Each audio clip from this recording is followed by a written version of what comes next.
Hi, and welcome to another episode of the Average Joe Hockey Report. In this video, we're going to rank all 7 Canadian teams from bottom to top.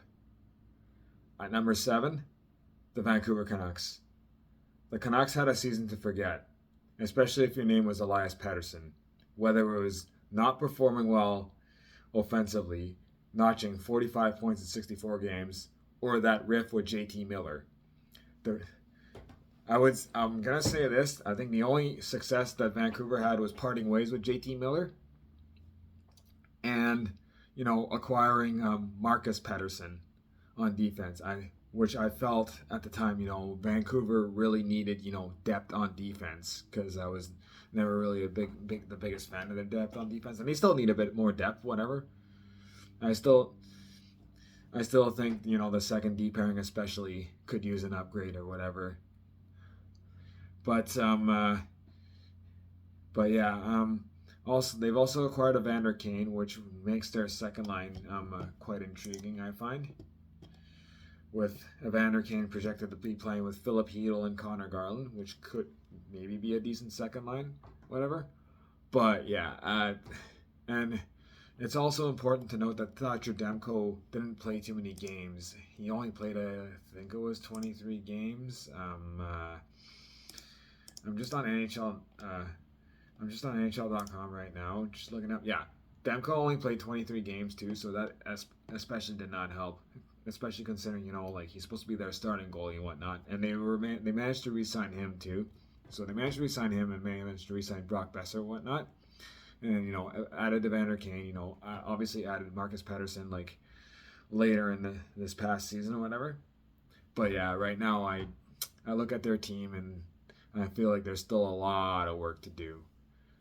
And yeah, at number 6, I have the Calgary Flames, and I feel like the Calgary Flames did a lot better than I expected. I was actually thinking that they would be in the run for Matthew Schaefer, to be honest. But they actually almost made the playoffs, and you could even make the argument if St. Louis doesn't make that hot run, that insane winning streak, and squeeze in the playoffs, does Dustin Wolf win the Calder? Now Dustin Wolf did fall off near the end of the season, but I thought that he was the candidate to win the Calder until he did have that cold streak, and then St. Louis overtook their spot in the playoffs, and then Lane Hudson helped in a way carry his team into the playoffs and whatnot.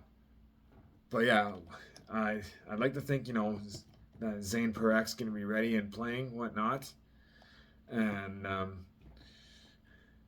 who knows, they could even surprise. But on paper, and then the lackluster of scoring by their forwards after Nazem Kadri and Jonathan Huberdeau. Mind you, Matt Coronado did have 47 points in 77 games, and he had just basically entered the NHL, I believe. So I'm just looking it up right now. It was his first full stint in the NHL, playing 77 games. So yeah, so that's impressive. But yeah, I feel like the offense is after those 3 forwards is pretty dry, whatever. So at number 5, I have the Montreal Canadiens. It was a good step forward for the Montreal Canadiens, and Ivan Demidov did make his way overseas. They did acquire Noah Dobson. I've talked about Zach Bolduc, which is all intriguing signings, but I still have them at number 5 because I think that second line there's still a lot of questions and whatnot. And even if the Yevgeny Kuznetsov rumors do pan out and he does sign, it doesn't necessarily mean that the second line improves. Right now they have Kirby Dach, Patrick Laine, and Ivan Demidov, and I feel like Demidov it's up to him to like revive that line or whatever. It is. Mind you, Zach Bolduc could also push some of these guys out, like I said before. But yeah, I still have them slotted at number 5 because while they did make some improvements, I think they're going to be a faster skating team. Whether it leads to them being better at generating shots on goal because they were 30th in that category last season, whether it means that they actually have a second line and whatnot, is still to be is still to be is still questions to ask regarding the Montreal Canadiens. I think they can only have. They definitely took a step forward. I think they can only make one step backwards if the season goes backwards. Because if Patrick Line and Kirby Dach don't pan out, they're gone pretty much. They're not going to get re-signed and whatever. And then Montreal will have money to spend and can make some big signings and whatnot.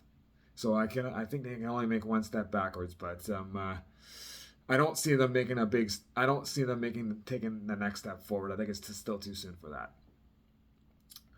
At number 4, we've got the Ottawa Senators, and this is another team that took a big step forward. And I personally like the Ottawa Senators lineup better than the Montreal Canadiens, which is why I have them at number 4. I think there's better forward depth. I like Linus Ullmark slightly better than Sam Montembeault.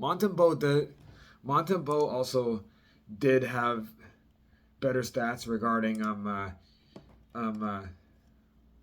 goals saved above expected, but that's also because his team did not generate too many shots and whatnot. Linus Ullmark did have better stats and whatnot, and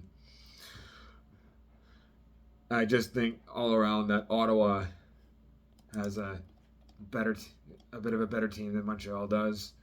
And between Jake Sanderson, Artem Zub, Thomas Chabot, Nick Jensen, and Jordan Spence, whatnot, they could finally part ways with Travis Hamonic, who I feel has not been a very good defenseman for a while now.